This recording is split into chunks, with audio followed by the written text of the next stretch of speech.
Assalamualaikum warahmatullahi wabarakatuh. Perkenalkan, nama saya Jenny Permata dengan NIM C1C023048 dari Prodi S1 Akuntansi R11. Di sini saya akan mempresentasikan materi metodologi penelitian yang berjudul Desain Riset. Kita langsung saja masuk ke pembahasan pertama, yaitu definisi desain riset. Desain riset atau desain penelitian adalah kerangka metode dan teknik penelitian yang dipilih oleh seorang peneliti. Desainnya memungkinkan para peneliti untuk mengasah metode penelitian yang cocok untuk materi pelajaran dan mengatur studi mereka untuk sukses. Ada beberapa definisi desain penelitian menurut para ahli. Yang pertama ada dari Saunders tahun 2012. Desain penelitian adalah rencana umum untuk menjawab pertanyaan penelitian. Sedangkan menurut Green and Toole, desain penelitian adalah spesifikasi teknik dan proses untuk mendapatkan informasi yang diperlukan. Jadi ada 3 jenis utama desain untuk penelitian. Yang pertama ada pengumpulan data, yang kedua ada pengukuran, yang ketiga ada analisis. Masuk ke pentingnya perencanaan desain riset apabila tujuan daripada riset yang tercermin di dalam perumusan persoalan sudah dibuat dengan sejelas mungkin, maka kita harus membuat research design.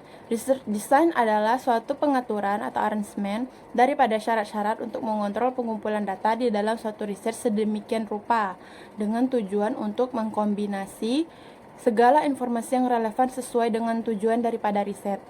Cara pengumpulan itu harus seefisien mungkin, artinya dengan biaya yang rendah, tenaga yang sedikit, serta waktu yang relatif singkat, tetapi bisa memberikan informasi yang cukup teliti. Adapun kegiatan-kegiatan yang ada di dalam research design menurut Supranto, yang pertama ada identifikasi dan pemilihan persoalan riset, yang kedua ada perumusan persoalan riset, yang ketiga ada pembuatan definisi atau konsep dan cara pengukuran variabel, yang keempat ada metode sampling dan teknik pengumpulan data, yang kelima ada editing, coding, dan processing data, yang keenam ada metode analisa data, yang terakhir ada laporan riset. Kita masuk ke karakteristik desain riset. Yang pertama ada netralitas. Ketika Anda mengatur studi Anda mungkin harus membuat asumsi tentang data yang Anda harapkan untuk dikumpulkan. Hasil yang diproyeksikan dalam penelitian harus berisi bebas dari bias dan netral. Pahami pendapat tentang skor evaluasi akhir dan kesimpulan dari banyak individu dan pertimbangkan mereka yang setuju dengan hasil yang diperoleh. Yang kedua ada keandalan. Dengan penelitian dilakukan secara teratur, peneliti yang terlihat mengharapkan hasil yang sama setiap saat. Desain Anda harus menunjukkan bagaimana membentuk pertanyaan penelitian untuk memastikan standar hasil. Anda hanya akan dapat mencapai hasil yang diharapkan jika desain Anda dapat diandalkan. Masuk ke validitas. Ada beberapa alat ukur yang tersedia, namun satu-satunya alat ukur yang benar adalah alat yang membantu peneliti dalam mengukur hasil sesuai dengan tujuan penelitian. Masuk ke generalisasi, hasil desain Anda harus berlaku untuk populasi dan bukan hanya sampel terbatas. Sebuah desain umum menyiratkan bahwa survei Anda dapat dilakukan pada setiap bagian dari populasi dengan akurasi yang sama. Faktor-faktor di atas mempengaruhi cara responden menjawab pertanyaan penelitian sehingga semua karakteristik di atas harus seimbang dalam desain yang baik. Kita masuk ke jenis-jenis desain riset. Yang pertama ada kualitatif. Penelitian kualitatif menentukan hubungan antara data yang dikumpulkan dan pengamatan berdasarkan perhitungan matematis. Yang kedua ada kuantitatif. Penelitian kuantitatif adalah untuk kasus-kasus di mana kesimpulan statistik untuk mengumpulkan wawasan yang dapat ditindaklanjuti sangat penting. Metode penelitian kuantitatif diperlukan untuk pertumbuhan organisasi manapun. Wawasan yang diambil dari data numerik dan analisis terbukti sangat efektif untuk membuat keputusan terkait masa depan bisnis. Masuk ke yang ketiga ada desain penelitian deskriptif. Dalam desain deskriptif, seorang peneliti hanya tertarik untuk menggambarkan situasi atau kasus di bawah studi penelitian mereka. Ini adalah metode desain berbasis teori yang dibuat dengan mengumpulkan, menganalisis, dan menyajikan data yang dikumpulkan.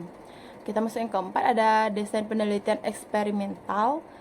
Penelitian eksperimental menetapkan hubungan antara sebab dan akibat dari suatu situasi. Yang kelima, ada desain penelitian korelasional, adalah teknik penelitian non-eksperimental yang membantu peneliti membangun antara dua variabel yang berhubungan erat. Masuk ke yang keenam, yaitu desain penelitian diagnostik. Dalam desain diagnostik, peneliti mencari untuk mengevaluasi penyebab yang mendasari topik atau fenomena tertentu. Metode ini membantu seseorang belajar lebih banyak tentang faktor-faktor yang menciptakan situasi yang menyusahkan. Desain ini memiliki 3 bagian penelitian. Yang pertama ada awal masalah, diagnosis masalah, dan solusi untuk masalah ini. Masuk ke yang terakhir ada explanatory research design. Explanatory design ini menggunakan ide dan pemikiran peneliti tentang suatu subjek untuk mengeksplorasi lebih jauh teori mereka. Penelitian menjelaskan aspek-aspek yang belum dijelajahi dari suatu subjek dan rincian tentang apa, bagaimana, dan mengapa pertanyaan penelitian. Kita masuk ke tujuan desain riset.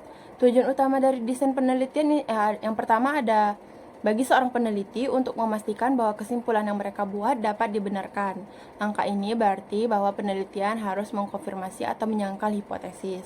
Yang kedua ada memperluas pemahaman peneliti tentang topik dan untuk membuat mereka lebih sadar tentang berbagai tempat, kelompok, dan pengaturan.